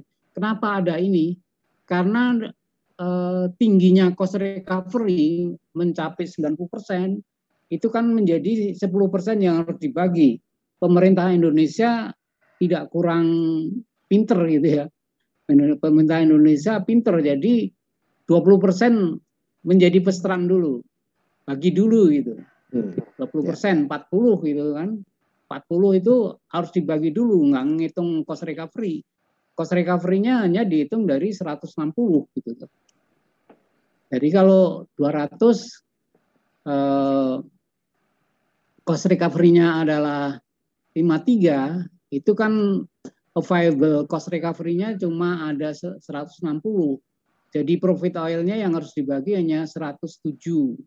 Nah, lalu pada waktu membagi 107 itu, pertama pestrannya yang 40 itu dibagi dulu. Terus plus equity to be split. Jadi dengan yang satu apa itu profit oil plus first run, bagian dari first run merupakan equity to be split atau yang bisa dibagi. Kalau para kontraktor dapat 34%, ya itu dapat 50. Kalau Pertamina dapat 65%, itu dapatnya 97. Nah, dari kontraktor entitlement, cost recovery, itu merupakan biaya yang harus kita berikan kepada kontraktor atau bagian yang harus diberikan kepada kontraktor. Nah, dengan dibagi dengan weighted average price itu adalah barel yang dia bisa ambil.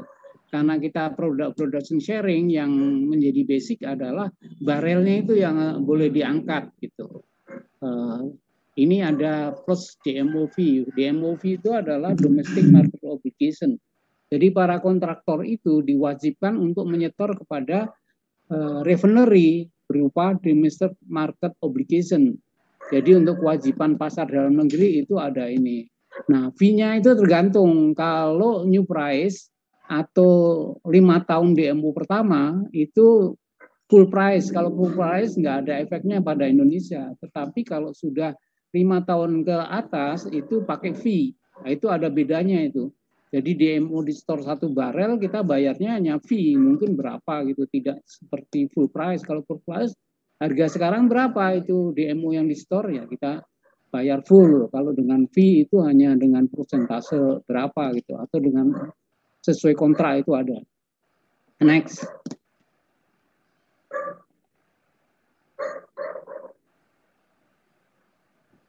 Next. Udah kayaknya bukan akun sama audit. Next, ini udah kayaknya double ya. Bisa dibaca? Bisa. Ya, terus kontraktor bagi hasil dilihat dari teori REN. Teori REN itu apa sih gitu? Jadi kita melihat bahwa suatu hasil dari alam, dari bumi itu adalah dikerjakan oleh faktor orang yang mengerjakan, orang yang punya modal, dan pemilik lahan. 3 itu yang kita amatin di dalam satu teori REN. Si pemilik lahan itu terima REN atau terima sewa lahan. Si pemunya modal itu dapat profit, ya kan? Si orang-orang yang bekerja itu dapat gaji. Di situ adalah pendekatan teori REN bahwa pemerintah Indonesia yang punya hak REN atau karena dia punya lahan maka dia berhak untuk dapat REN. Nah, REN di sini adalah macam-macam bentuknya, ada signature bonus, ada kontrak atau lebih jelasnya next di dalam ini lebih mudah dijelaskan di dalam skema. Nah, ini skema. Jadi di sini skema itu gross revenue itu adalah hasil dari production yang dijual. Itu merupakan gross revenue. Lalu gross revenue itu akan menjadi equity to be split. Equity to be split atau to be share itu adalah dikurangin cost recovery. Nah, cost recovery ditambah kontraktor share itu adalah biaya negara. Jadi kita mengganti cost dia ditambah bagian dia itu adalah dari pemerintah Indonesia merupakan kontraktor share. Apa itu? Government, kewajiban government gitu ya. Total cost plus kontraktor share. Nah, kontraktor share plus cost recovery sisanya itu adalah government share. Nah, government share di sini saya jelaskan dulu bahwa kontraktor share total cost itu dari operating cost, development cost, exploration cost itu tiga-tiganya itu menjadi unsur total cost. Ditambah kontraktor share itu merupakan hak mereka, entitlement mereka kontraktor. Jadi government share-nya yang mempunyai kepunyaan Indonesia. Nah, government share di sini yang saya anggap atau saya perlakukan sebagai REN. rent itu ya sewa ke Indonesia gitu lah. Kontraktor entitlement itu pengurangnya. Apa sih bentuknya? Ada bonuses, ada royalties, ada profit sharing, ada tax, ada government participation, domestic market obligation. Ini rent yang diterima oleh government Indonesia. Next.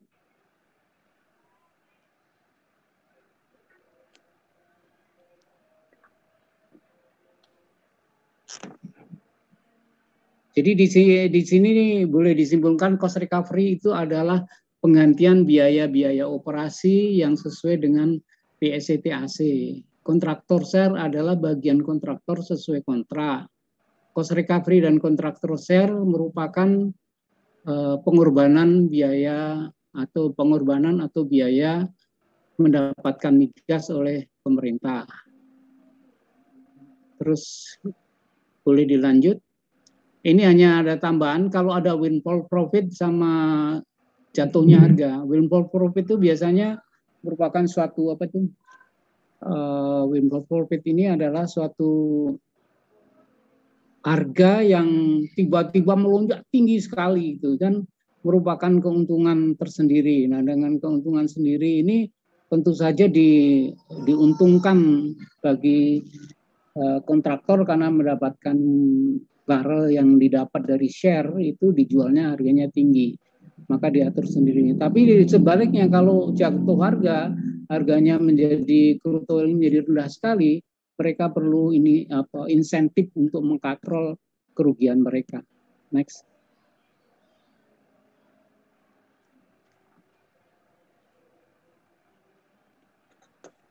Ini hanya jelasin seperti ya tadi rent yang diterima pemilik lahan atau pemerintah Indonesia atau Pertamina dulu. Kalau sekarang dulu Pertamina ya yang terima. Namun itu pun harus di-store kepada pemerintah. Next.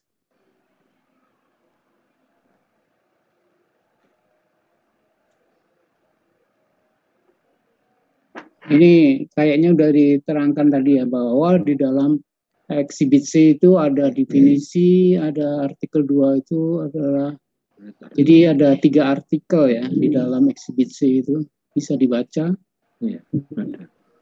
Ini yang ada di Exhibit C ya, bisa didalamin kalau adik-adik kerja di sini nanti gampang itu. Ini terus next, ini detailnya bisa dibaca. Balik lagi.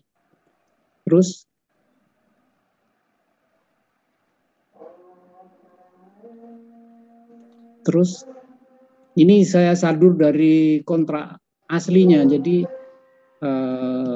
bisa dipelajarin lebih lanjut nanti kalau yang tertarik. Next.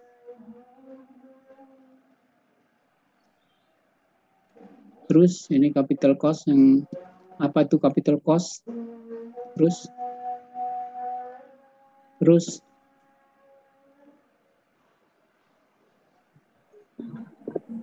artikel 3 nih, bentar, artikel 3 nih. Mas, tapi ada masih berapa Mas Toya? Itu udah habis Mas, tapi tanggung ini.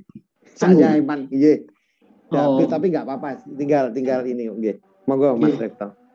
Enggak, karena yang ini lebih banyak cerita lucu-lucu seperti di overhead allocation ini kan saya keliling dunia nih. Jadi dan yang seperti saya tidak kan ada memori yang paling bagus itu ada 2 ya. Yaitu pada waktu saya ke Total Indonesia di Paris, saya foto di Menara Eiffel itu ada tulisan 672 di sana itu. Apa itu artinya? 672 itu adalah 672 hari lagi itu adalah tahun 2000. Gitu. Jadi saya sampai sekarang ingat, berarti saya ke sana itu sekitar tahun 1998 gitu kan. Karena sebelum tahun 2000 672 itu kan 2 tahun kurang tuh ya. Jadi itu. Nah, terus dari situ karena saya di Total Indonesia itu ada 1 bulan di sana, saya pergi ke Florence, saya pergi ke Vatikan, saya pergi ke Lourdes. Pokoknya inilah menyenangkan sekali untuk audit allocation ini, yaitu biaya-biaya overhead ini kan dikirim oleh head office-nya itu ke Indonesia, itu dibebankan ke Indonesia. Nah, saya ini apa? Jalan-jalan gitulah. Nah, makanya saya cerita bahwa saya ini orang yang mujur juga ya. Saya hampir keliling dunia itu, cuma berhentinya di satunya di London, satunya di New York sana. Sehingga belum bisa sambung. Kalau New York ke London bisa sambung, itu saya udah keliling dunia tuh, bener-bener ngelilingin dunia gitu. Jadi itu salah satu kenikmatan dalam bekerja itu, dan saya percaya bahwa saya bisa begitu itu saya dari lulusan PTPN dulu ya, yang mungkin dianggap sebelah mata oleh perguruan tinggi seperti UI, Pajajaran itu. Tapi berkat saya percaya diri sama itu, saya menjadi orang yang beruntung gitu lah. Karena itu tadi, bahwa saya percaya bahwa saya menggunakan whole brain saya untuk berkarya dan bekerja gitu. Next.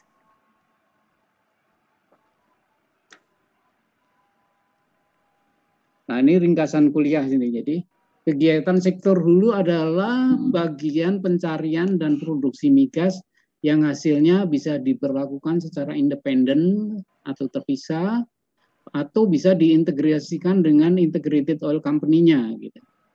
Belajar dan berlatih minimal menguasai dengan baik threshold kompetensi, kita akan mudah sekali dalam bekerja dalam satu sistem akuntansi atau yang terstruktur, dan dijamin kerja rutin akan lancar. Untuk menjadi super excellent atau star performance, kita harus melatih atau membangun distinguished kompetensi, yaitu kompetensi yang berbeda dengan yang lain, yang mengutamakan emotional intelligence dalam hal self-awareness, self-regulation, motivation, terus empathy, terus social skill. Proses untuk sukses perlu waktu. Mulailah dengan membangun excellent habit. Yang dibangun yaitu tadi dengan suatu semboyan gunung gunung terjadi karena tumpukan pasir dan kerikil beribu-ribu tahun. Sabar dan disiplin serta pantang menyerah untuk terus membangun kariermu. Wah, ini jadi ingat ya, gunung itu lama jadinya untuk menjadi gundukan itu. Anda juga begitu, lama untuk membangun satu karier. Karena perlu waktu, tidak sekejap untuk seperti membalik tangan. Sekian dan terima kasih, dan kuliah ini akan saya tutup dengan satu pantun.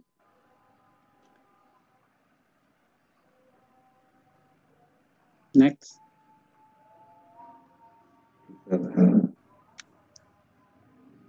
Nah, ini pantun yang kemarin saya otak-atik. Di bawah cabang-cabang mangga, aku berlindung. Berlindung dari panasnya terik sang surya. Saya bangga menjadi alumni PTPN, veteran Jogja, walaupun awalnya setengah bingung. Yang awalnya setengah bingung, sekarang menjadi luar biasa. Boleh kan tepuk tangan? Terima kasih. Terima kasih Mas Repto yang telah memaparkan materi luar biasa. Ini materi ini tidak hanya sekedar materi production sharing kontrak, tetapi ada success story yang memang perlu kita patut untuk kita contoh gitu ya. Jadi tadi telah dijelaskan, paling tidak ini mahasiswa juga harus mencatat, ada untuk sukses itu proses gitu ya. Sukses itu proses, ada 3 hal yang penting kita tiru dari Mas Repto, yaitu adalah penguasaan whole brain ya. Jadi antara otak kanan dengan otak kiri ini harus kita asah secara bersama-sama. Jadi nggak boleh hanya kiri saja. Sekarang ini kan kesannya itu hanya IPK saja gitu ya. Artinya akan intelektual otak kiri terus yang kita asah. Jadi otak kanan ini juga kita perlu otak asah seperti yang disampaikan Mas Repto tadi. Ya, kemudian ada time management, kemudian ada result oriented. Jadi saya ingat Pak Mas Repto dari National Association of College and Employee di USA itu melakukan penelitian. Ada 457 pemimpin yang sukses. itu bukan karena IPK, Mas Rekto. IPK itu justru urutan yang ke-17 dari 20 item yang diteliti. Nomor 1 apa? Komunikasi. Ini kan intelektual apa ya? Soft skill ya. Iya. Soft skill ini kan otak kanan gitu ya. Jadi perpaduan antara otak kanan dan otak kiri ini perlu kita tularkan kepada adik-adik mahasiswa supaya tidak hanya IPK saja, tapi juga otak kanannya juga diasah gitu. Itu yang pertama. Yang kedua, tadi ada manajemen waktu. Ya, ini sangat penting semuanya lah, saya rasa tidak hanya mahasiswa, bagi dosen pun juga sangat penting. Kemudian yang terakhir adalah result oriented. Ini perlu kita contoh. Ini dari success story juga penting, tapi dari sisi production sharing kontrak tadi juga alhamdulillah cukup banyak juga yang kita ambil, sehingga mahasiswa ini silahkan nanti kalau ada yang mau bertanya ditanyakan mumpung bisa ketemu Mas Repto, tapi juga tidak menutup kemungkinan Mas Repto mungkin suatu saat karena kita sudah ditemukan ya karena dampak pandemi ternyata akhirnya ketemu Mas Repto lewat walaupun lewat virtual account ya, lewat daring gitu ya. Bukan tidak mungkin nanti kita juga minta tolong lagi untuk diundang lagi untuk kelas yang berbeda misalnya gitu ya. Oke, silakan pada para mahasiswa yang sampai sekarang itu masih ada 95 pesertanya Mas Repto, jadi masih aktif untuk mengikuti acara ini. Bagi mahasiswa silakan sebut nomor mahasiswa karena ini juga menjadi otak kanan tadi Mas Repto. Kalau yang berani untuk tampil, berani untuk bertanya, saya kasih tambahan poin nilai gitu. Sehingga mari silakan mahasiswa yang mau bertanya, saya persilahkan. Memang sedikit agak melanggar waktunya, tapi ini karena tanggung saja. Silakan adik-adik mahasiswa yang kepengen bertanya menyebutkan nama. Halo, mahasiswa. Halo. Bapak, saya izin bertanya. Siapa ini ya? Nama? Nama Dwi Lestari, NIM 142190063. Nama belakangnya saja, Dwi Lestari ya, nomor 063. 063. Oke, Mbak Dwi, silahkan. Apa yang disampaikan? Sebelumnya mohon maaf tidak bisa on cam, Mbak, karena sinyalnya kurang stabil. Betul, siap. Pertanyaan saya, bagaimana perlakuan perpajakan untuk sektor hulu migas ini, Pak? Bagaimana perlakuan perpajakan untuk sektor hulu ya? Iya, Pak. Oke, memang perpajakan Pak. ini ya sama-sama. Matur nuwun, terima kasih atas pertanyaannya. Dan memang perpajakan ini sangat dinamis, Pak Repto. Ya, mungkin sepengetahuan Bapak untuk saat ini kami juga untuk perpajakan ini sangat berubahnya sangat cepat sekali. Monggo Pak Repto langsung dijawab atau mungkin kita kumpulkan pertanyaan lagi, barangkali ada yang tertarik untuk bertanya lagi Pak Repto. Satu-satu aja biar satu-satu nggih, biar nggak lupa nggih Pak Repto. Monggo Pak Repto. Jadi perpajakan itu diatur di dalam kontrak, ya kan? Seperti tadi saya jelaskan bahwa untuk yang old itu 56% itu merupakan corporate tax. Corporate and royalty tax itu 56%. Sekarang dirubah karena sharingnya juga dirubah, hanya 48% sekarang. Itu corporate and dividend tax ya. Kalau mengenai pajak kayak PAT yaitu pertambahan nilai, itu reimbursement. Jadi mereka keluarin ditukar. Jadi tidak berpengaruh. Yang berpengaruh kepada pendapatan pajak itu sesuai dengan kontrak, yaitu 56% itu yang rezim lama, rezim barunya 48% itu pajaknya. Itu yang berlaku di PSC atau Technical Contract Assistant atau Technical Assistant Contract. Itu mungkin memuaskan. Ya siap Mas Repto, saya rasa cukup jelas gamblang ya. Mbak Dwi ya, Mbak Dwi Lestari. Nomor mahasiswa 63 ini mahasiswa saya kelihatannya. Karena sering aktif juga bertanya di kelas. Oke, silakan yang lain mungkin mumpung ketemu Pak Ripto ini. Maaf Pak, saya mau bertanya. Iya, silakan. Siapa? Safira Pak. Safira. Oke. NIM 142-1900-13. Oh, 13 saja nomornya. Saya hafal. Ye, Mbak Safira, apa yang ditanyakan ke Mas Ripto? Jadi saya mau menanyakan untuk ke Pak Ripto, harapan dan motivasi yang akan diberikan untuk mahasiswa sekarang Pak, agar bisa mendapatkan peluang pekerjaan di era zaman sekarang yang istilahnya sulit untuk mendapatkan pekerjaan. Gitu Pak. Terima kasih. Sama-sama, kembali kasih. Monggo Mas Ripto, ini harapan dan motivasi tadi sebetulnya di brainware tadi, monggo. Ya. Di wall brand ya. Di wall brand. Okay. Kalau untuk memotivasi saat ini, memang saya tidak banyak berkomentar banyak karena di musim pandemi ini banyak sekali masalah ekonomi di dalam perusahaan-perusahaan itu. Jadi peluang untuk masuk itu menjadi kecil gitu ya.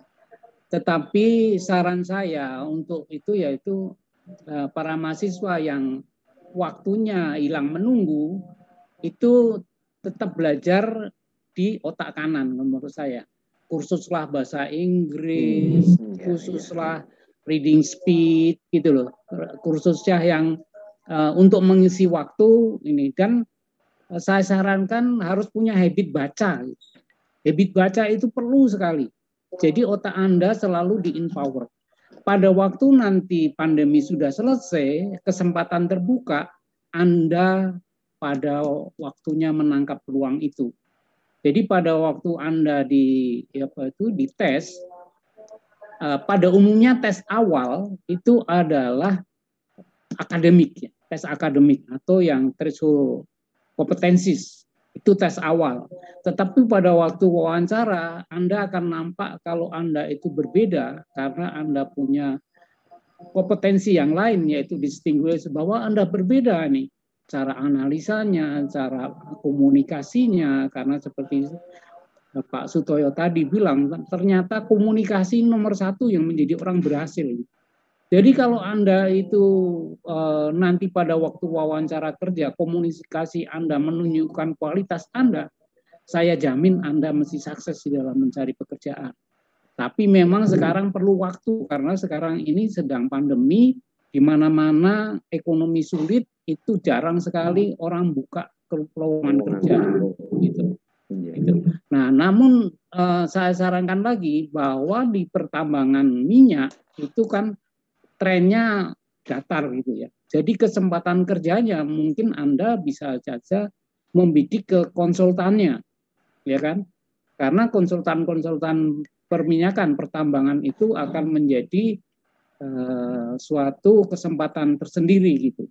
Jadi jangan selalu membidik yang ada di Pertamina atau di pertambangan yang lain itu, karena menyempitnya apa itu istilahnya lahan kerja juga persaingannya cukup ketat gitu. Nah, dengan persaingan ketat itu tadi bahwa Anda harus punya distinguished kompetensi. Anda berbeda dengan yang lain. Secara basic Anda dapat, gitu kan? Pada waktu wawancara Anda punya suatu kelebihan yang Anda tonjolkan dengan komunikasi Anda yang baik Anda sampaikan pada interviewernya, gitu. Itu jawabannya. Makasih. Terima kasih Mas Ripto. Silahkan, ada yang masih ditanyakan dari mahasiswa pertambangan umum? Pak, saya izin bertanya. Ya, silahkan. Siapa nama? Nama Ilsa Rahmanita, NIM 107. 107. Sarah Rahmanita. Ya, 107. Oke, silakan. Nah, tadi kan dikatakan kalau misalnya dry hole itu kan ditinggalkan saja. Nah, itu benar-benar ditinggalkan atau ada biaya untuk pemulihan lingkungan yang terdampak, Pak? Terima kasih. Ya. Di dalam lindungan lingkungan itu ada petugas petugas yang mengamankan lingkungan itu namanya apa itu? Saya agak lupa. Yang environment control itu. Jadi setelah dry hole ditutup ya, ditutup itu lingkungannya bisa rusak kan. Nah, biasanya karena dikembalikan rusak itu kan, itu berbiaya. Yang rusak itu berbiaya. Biasanya yang penting-penting aja, yang rusaknya penting itu ditutup gitu ya. Lalu ditinggal. Memang banyak yang area-area berserakan. Tetapi karena areanya itu merupakan areanya Pertamina menjadi milik negara, karena pada waktu pembebasan tanah untuk pengeboran itu sudah menjadi milik negara. Nah, biasanya kalau ditinggalkan begitu saja, itu udah kewajiban pemerintah atau Pertamina untuk merestorasi atau mengamankan gitu. Itu yang saya tahu begitu. Terima kasih. Terima kasih Mas Tirto. Semoga Mbak Elsa tadi paham ya, puas ya dengan dry hole tadi. Ternyata itu sudah tugas pemerintah gitu ya. Masih ada lagi, silakan 2 lagi, ini saya batasi. Saya Pak Erliana Cayani. Waduh, ini banyak ternyata Pak Tirto. Iya. Kok mahasiswanya banyak perempuan malah ya? Iya, memang banyak perempuan Pak. Oh. Ini indikatornya nggak tahu Pak. Ini kok banyak perempuan yang memang di kelas saya itu juga banyak perempuan Pak. Silakan Mbak, silakan. Saya Erliana Cayani Budi, NIM 176, izin bertanya Pak. Ya. Tadi Bapak Suripto menjelaskan bahwa minyak dan gas bumi. Nomor mahasiswa Mbak Cahya? Nomor 176 Pak. 176 walaupun saya hafal ini kelas-kelas saya juga nih. 176 ya, oke. Oke. Tadi di awal Bapak Suripto menjelaskan bahwa minyak dan gas bumi di Indonesia itu milik pemerintah. Lalu minyak dan gas di luar negeri bisa menjadi milik pribadi. Nah, saya ingin bertanya, mengapa di luar negeri minyak dan gas bisa menjadi milik pribadi, Pak? Mohon penjelasannya nggih, Pak. Nuwun, monggo Pak Mas Suripto langsung. Jadi kalau mengenai milik siapa, milik pemerintah itu diatur oleh undang-undang. Undang-undangnya di Amerika itu memperbolehkan lahan itu menjadi milik pribadi dan sampai ke dalam-dalamnya itu bisa menjadi milik pribadi gitu. Jadi ini tergantung undang-undang. Nah, kalau kita kan undang-undangnya 45 resources yang terkandung di dalam perut buminya Indonesia menjadi milik negara dan dikuasai oleh negara gitu. Di Amerika itu karena undang-undangnya memang begitu gitu. Jadi ini berdasar undang-undang bukan berdasar gimana-gimana gitu. Jadi ya kita ngikutin aja kalau berdasar undang-undang. Itu loh. Ya, ya gitu Mbak Erliana Budi. Sudah ya. Satu lagi ini terakhir ini. Siapa yang mau? Izin bertanya Pak saya. Oh iya, cewek lagi Pak Ripto. Siapa ini? Sebelumnya perkenalkan nama saya Nadira Alisa, NIM 153. Nadira Alisa, nggih nomor 6? 153. 153 ya? Iya Pak. Oke, sip, silakan. Tadi kan Bapak Suripto sempat menyinggung sedikit tentang audit. Saya ingin bertanya bagaimana proses observasi yang dilakukan auditor saat mengaudit Pertamina. Dan di kala pandemi kayak gini kan mobilitas untuk observasi kan terbatas gitu. Apakah ada perbedaannya antara sebelum pandemi dan setelah pandemi? Terima kasih sebelumnya Pak. Ya, sama-sama Mbak Nadira. Monggo Mas Ripto ini. Boleh diulang apa tadi ada pandemi? Untuk observasi yang dilakukan oleh auditor Pak, apakah ada perbedaannya sebelum pandemi dan setelah? Waduh. Ya, susah pertanyaannya karena saya sudah pensiun itu kan udah lama gitu. Jadi kalau pertanyaannya dengan pandemi sama nggak pandemi, ya saya nggak bisa jawab itu apa bedanya gitu loh. Tapi ya itu tadi bahwa dengan adanya teknologi sekarang, tentu saja auditnya juga bisa secara online kan, tinggal dikirim aja reportnya itu. Tetapi memang tidak bisanya karena kan kalau audit harus ngolah-alik dokumen buktinya gitu kan, sehingga tetap aja harus dilakukan secara field ya, secara lapangan ya, secara kantor di sana gitu loh. Karena kalau audit itu bukti-buktinya harus dikirim berapa banyak itu ya.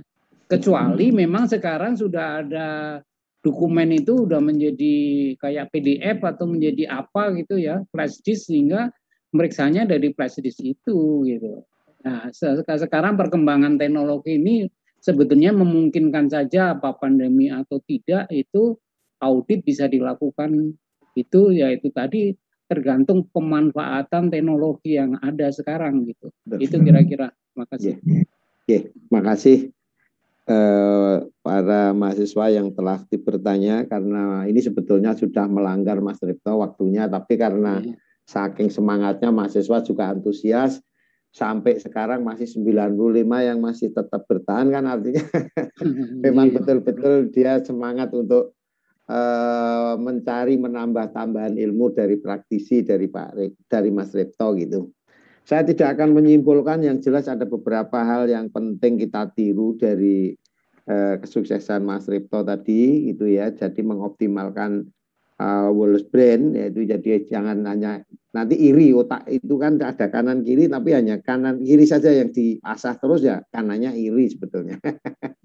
Harus imbang itu kanan dan kiri, sehingga akan menghasilkan sebuah kesuksesan itu. Intinya itu yang tadi untuk PSC memang gini Mas Ripto, itu kan kalau di PSAK itu kan hanya full cost sama successful. Kalau kita amati memang production sharing kontrak lebih mendekati ke successful effort gitu, tapi beda gitu loh.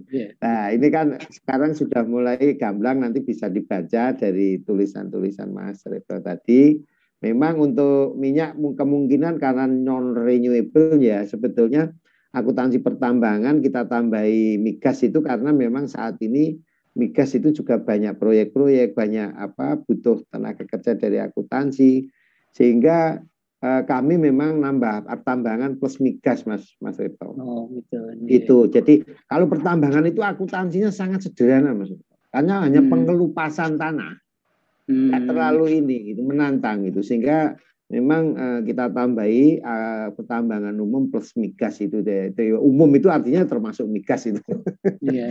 Oke, itu Mas Ripto, terima kasih sekali atas kesediaan Mas Ripto untuk pulang kampus sekaligus untuk silaturahim. Semoga kita diberi tambahan umur yang manfaat, karena silaturahim katanya memperpanjang umur Mas Ripto. Saya rasa itu yang bisa saya sampaikan, karena sudah melanggar waktu. Ini saya kembalikan Mbak Gita. Halo, nanti ditutup. Makasih Bapak. Alhamdulillah Mbak Gita, saya kembalikan, nanti bisa ditutup oleh Pak Dekan. Kelihatannya Pak Dekan masih monitor juga. Monggo Mbak Gita.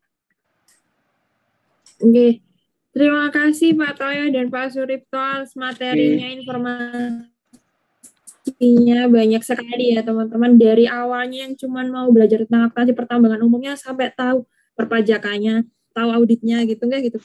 Sebelumnya saya mengingatkan dulu untuk teman-teman mahasiswa maupun kalau ada dosen, silahkan ada presensi yang sudah dilampirkan oleh tim panitia kami di link chat gitu enggak. Monggo diisi. Sebelum mengakhiri, saya ingin mengulas lagi seperti tadi yang sudah disampaikan juga oleh Pak Sutoyo, bahwa banyak sekali gitu ya perjuangannya Pak Suripto bagaimana menjelaskan akuntansi pertambangan, bagaimana beliau sampai berada di titik ini, dan pantunnya yang tadi kita pasti ingat banget ketika dari yang biasa sampai jadi luar biasa gitu ya. Jadi harapan saya, harapan Pak Sutoyo, harapan Pak Dekan dan semua dosen yang ada di akuntansi maupun di seluruh universitas, pasti teman-teman meskipun nanti berakhir kuliahnya akuntansi pertambangan umum, tetapi seperti yang sudah disampaikan Pak Suripto, bahwa belajar itu tidak boleh berhenti, bahwa belajar membaca itu tidak boleh berhenti gitu ya. Sekarang pandemi itu mari kita ambil sisi lebihnya, sisi positifnya, bahwa di sini nih kita harus banyak menimbun ilmu. Setelah pandemi kita siap, berangnya siap, isiannya siap, senjatanya siap gitu ya, jadi kita bisa lebih maju gitu ya. Banyak kompetensi yang bisa ditingkatkan, tadi sudah dijelaskan juga mengenai distinguished competence gitu ya, bagaimana Pak Suripto juga menjelaskan kita harus mengelola mindset, time schedule, dan result oriented gitu ya. Jadi kalaupun kita sibuk nih teman-teman ini kan pasti aktif banget, aktif kuliah, aktif organisasi dan lain-lain gitu ya. Tapi kita cek lagi nih gitu ya, apakah kesibukan kita ini semuanya bermanfaat? Apakah ternyata sibuknya cuma sibuk tapi main HP aja, scrolling media aja gitu kayak gitu. Nah itu seperti apa kita harus memanfaatkan? Oh, kalau scrolling media, iya Bu, soalnya saya nanti mau bekerja di bagiannya teknologi, akuntansi, tapi saya mau fokus tentang informasi, nggak masalah. Yang penting itu tetap dapat dimanfaatkan, gitu nggak? Jadi, mungkin itu ulasan yang bisa kita terima, yang bisa kita ambil dari pembelajaran kali ini. Sekali lagi terima kasih atas waktunya, atas semangatnya. Kita jangan sampai mau kalah nih Pak Suripto. Di umurnya yang masih belia ya Pak gitu. Iya masih belia. Itu mahasiswa itu anak-anak saya itu. Enggak gitu, masih semangat. Kita juga harus tetap semangat seperti kala Pak Suripto, seperti kala Pak Toyo ini yang menginisiasi sangat, ayo Mbak Gita kuliah kamu gitu kan, dengan segala halang rintangan demi adik-adik. Semuanya mungkin begitu yang bisa saya sampaikan. Mungkin Pak Sujatmika ada yang lagi yang mau disampaikan untuk pesan-pesan atau kepada Pak Suripto maupun mahasiswa, monggo saya persilahkan. Terima kasih Bu Gita. Jadi ya pesan pada para mahasiswa tadi dari Mas Suripto ini betul sekali bahwa kita harus banyak belajar. Jadinya seperti ini kalau saya Mas Suripto, belajar itu belum tentu bisa, apalagi tidak belajar. Ya, seperti itu. Gitu. Jadi ya seperti itu. Kalau mari mahasiswa belajar pun tidak cuma belajar dari sisi teori saja, tapi kita sudah belajar dengan lingkungan juga. Karena di masyarakat kita juga perlu belajar. Jadi belajar tidak cuma batas di kampus. Ya, Pak Suripto sama. Pak Suripto saya tahu persis. Seperti itu. Sehingga apa yang dibicarakan, apa yang diberikan oleh Mas Suripto tadi, monggo adik-adik ini sebagai pemicu, sebagai langkah ke depan kita untuk bagaimana kita semangatnya. Jadi Mas Suripto semangatnya lebih beda. Kalau kita masih anak-anak muda, ya, dibandingkan Mas Suripto ini semangatnya luar biasa. Nah, ini yang perlu kita contoh bahwa belajar apapun kalau bermanfaat silakan. Karena kita akan mencari bagaimana manfaatnya dari belajar itu. Karena ilmu itu tidak sebatas yang kita miliki saja, tapi ilmu itu semuanya harus kita pelajari. Itu Pak Suripto ya. Untuk itu sekali lagi terima kasih pada Pak Suripto. Jangan segan-segan nanti kalau kita undang lagi Mas Suripto, karena masih banyak mahasiswa kita yang perlu atau mentelodani. Kedua, kita perlu untuk bagi ilmu, sharing dan sebagainya. Itu diundang khusus Pak Dekan diundang khusus success story aja beliau untuk memotivasi itu juga perlu nanti. Ini tadi kan disinggung tapi hanya nggak bisa cerita banyak beliau karena memang double. Monggo. Terima kasih, nanti kita undang lagi, kita soalin lagi. Begitu dengan baca Bismillahirrahmanirrahim, kuliah umum ini akan ditutup dan selalu untuk kita semua. Terima kasih. Amin. Mbak Gita, Okay. Pak Reto kalau bisa juga ikut presensi supaya, karena itu kan untuk data dukung Mas Reto. Jadi indikator kinerja utama universitas itu sangat didukung dari jurusan dan fakultas. Dan itu tadi butuh data dukung. Di bener Pak Puyi tanggal sekian ini ternyata mahasiswa dan dosen tamu itu memang ada kuliah umum apa enggak, ternyata enggak ada data dukungnya, presensi enggak ada, itu nanti juga enggak manfaat gitu. Mohon maaf. Siap. Berarti link presensi yang wonten di chat ya Pak Suripto, mungkin sakit diisi. Oke, kalau gitu kami bisa ditutup nggak Pak Toyo, Pak Jatika? Bisa nanti ya untuk bisa presensi. Mbak kita matur nuwun. Kami dari pihak panitia semuanya mengucapkan terima kasih atas partisipasinya, terutama kepada Pak Suripto, Pak Dekan, Pak Toyo, Bu Heri, dan beberapa dosen lain yang aktif mahasiswa perkuliahan akuntansi pertambangan umum gitu, nggih. Sebelum mengakhiri, seperti biasa, saya juga seperti Pak Suripto, biar suksesnya seperti Pak Suripto. Amin. Juga gitu kan. Gitu. Berwisata ke Yogyakarta, jangan lupa kulineran sampai kenyang. Rencana masa depan harus ditata untuk mendapatkan kesuksesan yang gemilang. Wah, gitu. Ini jual pantun ini Mas Rita. Oke, begitu kan Bapak Ibu. Akhir kata terima kasih saya ucapkan kembali kepada seluruh partisipan. Sehat selalu, bahagia selalu, salam sehat, salam bela negara. Amin. Assalamualaikum warahmatullahi wabarakatuh. Bapak Ibu, Ibu, sehat selalu. Pak Ripto, Pak Jatmiko, Mbak Gita, dan semua adik-adik mahasiswa yang masih tetap semangat. Tambahan bekal untuk akuntansi pertambangan umum. Kenal sama Pak Woyo, Mas. Mas Ripto kenal Pak Woyo, dulu juga salah satu direktur keuangan. Pak Woyo, Klaten, Mas Ripto. Pak Woyo? Ya, pernah nanti bilang. Pertamina juga tadi. Orang Klaten kan bilang. Pak Woyo. Ya, Pak Woyo. Pernah dengar, Mas? Woyo. Recording stopped. Belum deh. Anu dereng pati ane nggih. Ya, yang jelas Pak Ainun mesti kenal beliau. Iya. Pak Ainun itu dosen MM sama direktur keuangan saya. Iya. Terima kasih Mas Ripto. Sukses selalu.